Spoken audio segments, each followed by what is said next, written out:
Hello students, how are you. तो students, आज हम डिस्कस करेंगे प्लस टू फिजिक्स का जो चैप्टर है magnetic effect of electric current, उससे कुछ इंपॉर्टेंट शॉर्ट क्वेश्चन।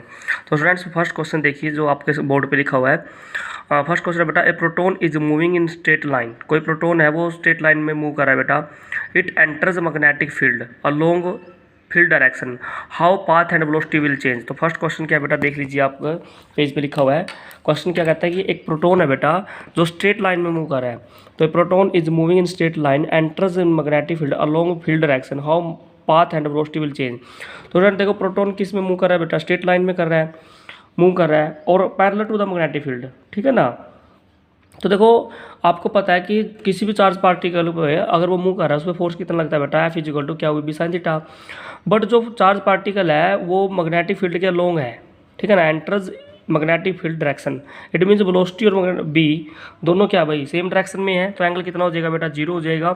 तो फोर्स कितना आ जाएगा बेटा, यहाँ पे एंगल जीरो पुट करें, यहाँ पे साइन जीरो जीरो, तो फोर्स कितना आ जाएगा बे जीरो। तो इसका मतलब क्या है, velocity and direction will not change.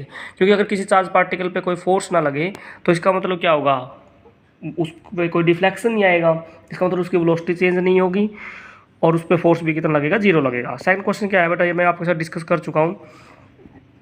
देखिए क्वेश्चन क्या है, इन इक्वेशन देखो, इक्वेशन एफ इजिकल टू क्या हुई B sine theta, which two pairs are perpendicular. Question क्या बेटा, इन equations which two pairs are perpendicular to each other. तो एफ इजिकल टू क्या हुई बी साइन थीटा में बेटा बताना कौन से दो पेयर आपस में परपेंडिकुलर हैं। तो मैंने बताया था एफ इजिकल टू क्या हुई क्रॉस बी, तो फोर्स वेलोसिटी के भी परपेंडिकुलर और मैग्नेटिक फील्ड के भी परपेंडिकुलर। इस क्वेश्चन में बेटा काफी इंपॉर्टेंट क्वेश्चन है, कई बार एग्जाम में आया है, ठीक है। अब नेक्स्ट क्वेश्चन देखते हैं बेटा।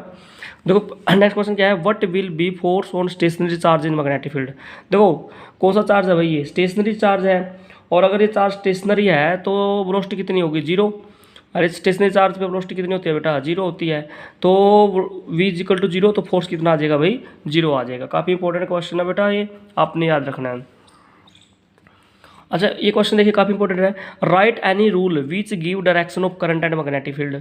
तो ये राइट हैंड थंब रूल से क्या कर सकते हो आप you can give the direction of current and magnetic field, like because in right hand thumb rule क्या कहता है, if we hold the conductor in the grip of right hand keeping thumb perpendicular to the like this one, thumb will give direction of current and curvature will give the direction of magnetic force, ठीक है भाई। अब next question देखिए बेटा, काफ़ी important है ये question, आपने अपनी बुक से भी निकालना है। देखिए क्वेश्चन क्या है बेटा, difference, what is the difference and similarity between Biot Savart law and Coulomb's law. तो बेटा ये सिमिलरिटीज भी बतानी है और डिफरेंस क्या है वो बात करनी है। तो देखिए सिमिलरिटीज क्या है, both obey inverse square law. तो देख लीजिए कूलम्स लॉ में भी और बायोट सेवरेट लॉ में भी नीचे क्या है, स्केयर ऑफ द डिस्टेंस आता है, तो इनवर्स स्केयर लॉ के ओबे करते हैं। Both obey principle of superposition, तो दोनों सुपरपोजिशन प्रिंसिपल को ओबे करते हैं।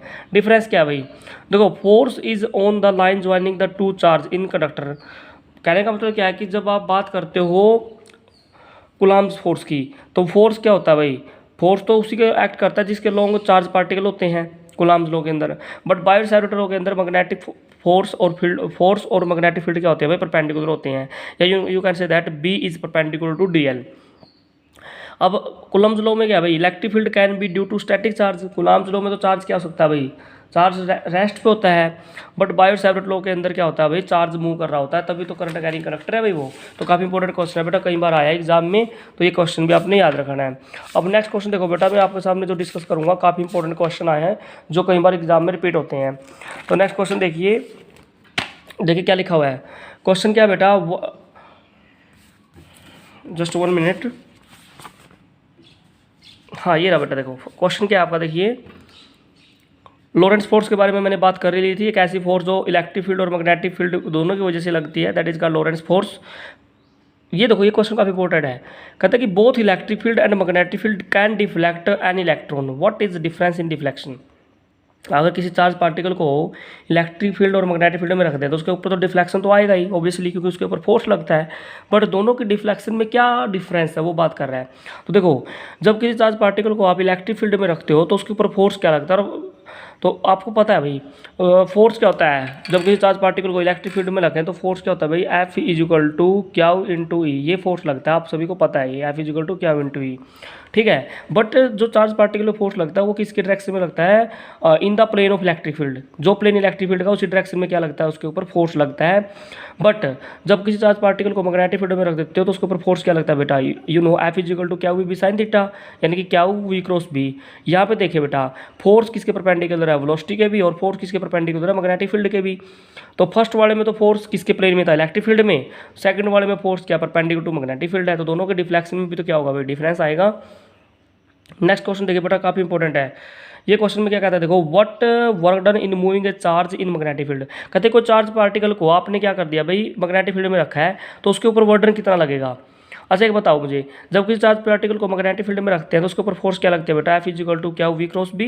तो यहाँ पे फोर्स किसके परपेंडिकुलर है भाई, वेलोसिटी के परपेंडिकुलर है। एक बात तो पता लगी मुझे, force is perpendicular to velocity. तो एंगल कितना हो गया बेटा यहाँ पे 90 डिग्री। और वेलोसिटी क्या होती है, displacement upon time. It mean displacement का भी फोर्स के साथ कितना एंगल है बेटा, 90 डिग्री। और वर्क डन क्या होता है बेटा, फोर्स इंटू परपेंडिकुलर डिस्टेंस। तो जब डॉट खोलते हैं तो क्या आता है बेटा, कोस आता है। बट एंगल कितना है 90 डिग्री, क्योंकि फोर्स में और वेलोसिटी में 90 डिग्री था। तो फोर्स में और डिस्प्लेसमेंट में भी कितना एंगल होगा, 90 डिग्री। तो cos 90 जीरो, तो वर्क डन भी कितना आ जाएगा बेटा, जीरो। तो अगर किसी चार्ज पार्टिकल को मैग्नेटिक फील्ड में रख दें तो उस पर वर्क डन कितना लगेगा बेटा, जीरो वर्क डन लगेगा। ठीक है बेटा, समझ में आ रहा है ना। तो वर्क डन कितना लगेगा बेटा, zero work done. Next question देखिए, काफी इंपॉर्टेंट है बेटा। कहता है कि the energy of charge particle does not change in magnetic field. Obviously बात है, अगर किसी चार्ज पार्टिकल को मैग्नेटिक फील्ड में रख दे तो उसकी एनर्जी चेंज नहीं होगी। क्यों नहीं होगी, और सिंपल सी बात है। देखो एफ इजिकल, देखो ये अभी भी निकाला है हमने कि चार्ज पार्टिकल को मैग्नेटिक फील्ड में रख दे तो फोर्स ये लगता है, फोर्स परपेंडिकुलर टू वेलोसिटी है। तो वर्क डन कितना आ गया बेटा, जीरो। तो वर्क डन ही जीरो है, इसका मतलब कोई वर्क नहीं करना पड़ रहा, तो उसकी एनर्जी भी चेंज नहीं होगी स्टूडेंट्स। तो काफ़ी इंपॉर्टेंट क्वेश्चन था ये। अब देखिए एक क्वेश्चन ये ऐसा है जो एग्जाम में है ना, हर एग्जाम में आता है। ये क्वेश्चन की स्टेटमेंट पढ़ो। देखो स्टेटमेंट क्या है भाई, a proton and alpha particle is moving perpendicular to magnetic field. देखो प्रोटोन है और अल्फा पार्टिकल है, दोनों कैसे मूव कर रहे हैं भाई, मैग्नेटिक फील्ड में मूव कर रहे हैं perpendicular. Both are moving with same speed है, दोनों की स्पीड बेटा सेम है। How many times the time period of alpha particle as compare to proton. एक तो ये बताना है कि जो अल्फा पार्टिकल है वो प्रोटोन के कंपेरिजन में कितना टाइम पीरियड है उसका। सेकंड वन, उसकी रेडियस का रेशो भी निकालना है। अच्छा मुझे ये भाई साइक्लोट्रॉन के टॉपिक के अंदर बेटा बिल्कुल देखिए, साइक्लोट्रॉन के टॉपिक में आपने यहाँ टाइम पीरियड निकालना है। साइक्लोट्रॉन में ये आप इक्वेशन देख सकते हो जो मैं यूज़ कर रहा हूँ फॉर्मूला। तो साइक्लोट्रॉन में मेरी इक्वेशन आई है टाइम पीरियड का, T equal to 2 pi M by Q B. अब देखो 2 भी कांस्टेंट है, पाई भी कांस्टेंट है, मैग्नेटिक फील्ड दोनों का सेम है। तो सिर्फ दो पैरामीटर रह गए, कौन कौन सा बेटा, एक तो रह जाता है मास और सेकंड रह जाता है चार्ज। ठीक है, तो हम क्या कर सकते हैं, दोनों के टाइम पीरियड का रेशो लेते हैं, alpha particle divide by proton.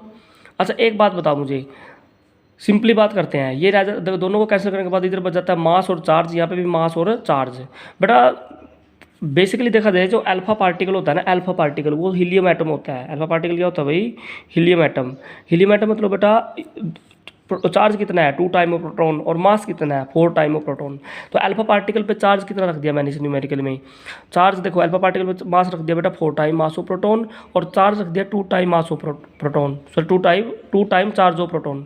तो दोनों को ऐसे कैंसिल किया, तो जब कैंसिल किया तो आंसर कितना आ गया 2। कैसे आया देखो, मास ऑफ अल्फा पार्टिकल कितनी है भाई, 4 time of mass of proton.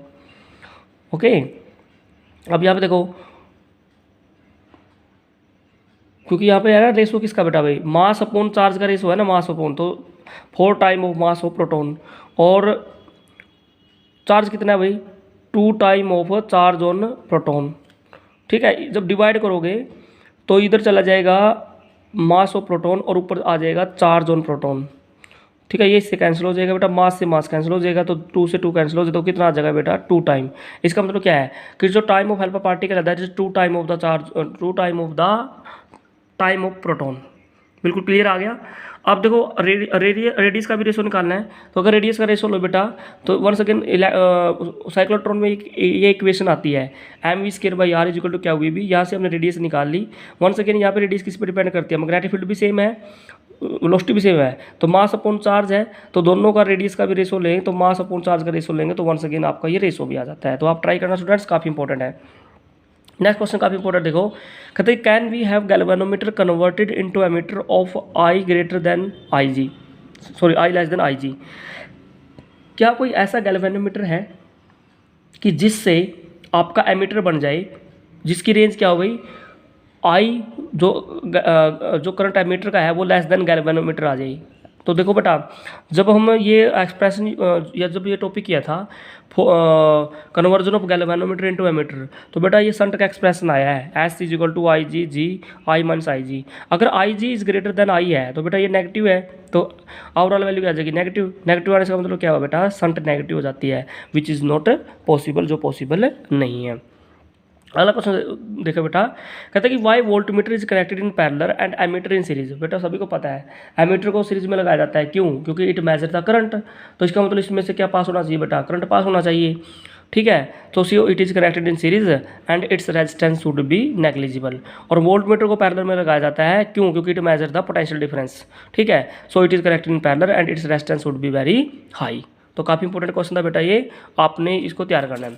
अब देखो बेटा कुछ क्वेश्चन हो रहा है जो एग्जाम में कई बार रिपीट हुए हैं, तो देखते हैं वो क्वेश्चन भी।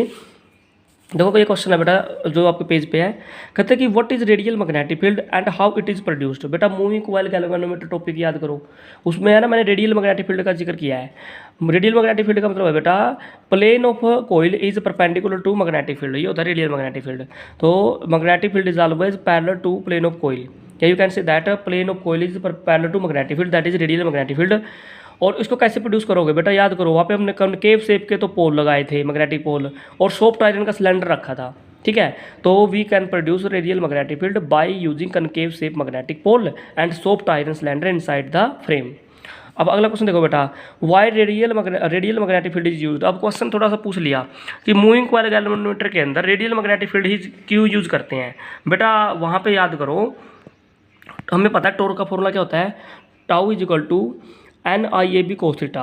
बेटा जब मैग्नेटिक फील्ड रेडियल होगा तो एंगल कितना हो जाएगा 0, तो यहाँ पे कोस 0 पुट करेंगे, कोस 0 1, तो torque is equal to N I A B. इसका मतलब मैक्सिमम टॉर्क और कांस्टेंट टॉर्क लगेगा भाई, ठीक है। अब थोड़ा सा क्वेश्चन को चेंज कर दिया, कहते हैं कि why concave shape magnetic poles are use to moving coil galvanometer. कहते हैं कि मूविंग कॉइल गैल्वेनोमीटर में कनकेव शेप के मैग्नेटिक पोल क्यों यूज करते हैं। कनकेव शेप मतलब ऐसे ऐसे शेप बनती है बेटा, concave shape like this one, ये है ना कनकेव शेप है, तो ऐसे पोल क्यों यूज़ करते हैं, क्योंकि ये क्या प्रोड्यूस करते हैं बेटा, लाइक दिस वन, ये है ना रेडियल मैग्नेटिक फील्ड प्रोड्यूस करवाते हैं, तो इसलिए हम क्या करते हैं concave shape magnetic pole use करते हैं। अगला क्वेश्चन है बेटा, why phosphor bronze strip is used as suspension wire. Moving coil galvanometer के अंदर बेटा जिससे कोइल को रेक्टेंगुलर कोइल को सस्पेंड करते हैं, लटकाते हैं, कहते हैं कि वो फॉस्फर ब्रोंज की क्यों बनाई जाती है। उसके लिए बेटा दो प्रॉपर्टी है, वन इज टेंसाइल स्ट्रेंथ, कहते हैं कि टेंसाइल स्ट्रेंथ है इसकी अच्छी होती है, इसलिए यूज़ कहते हैं। इसका तो टेंशन ज़्यादा नहीं आता, और रिस्टोरिंग टॉर्क इसमें क्या होता है, बहुत ही कम होता है, इसलिए इसको हम प्रेफर करते हैं स्टूडेंट्स। तो स्टूडेंट्स कुछ इंपॉर्टेंट क्वेश्चंस है जो हमने डिस्कस किए, आई होप आपको ये समझ में आया स्टूडेंट्स। इसकी पीडीएफ मैंने आपको भेज दी है, तो students if you have any problem you can take your doubt. Thanks for watching.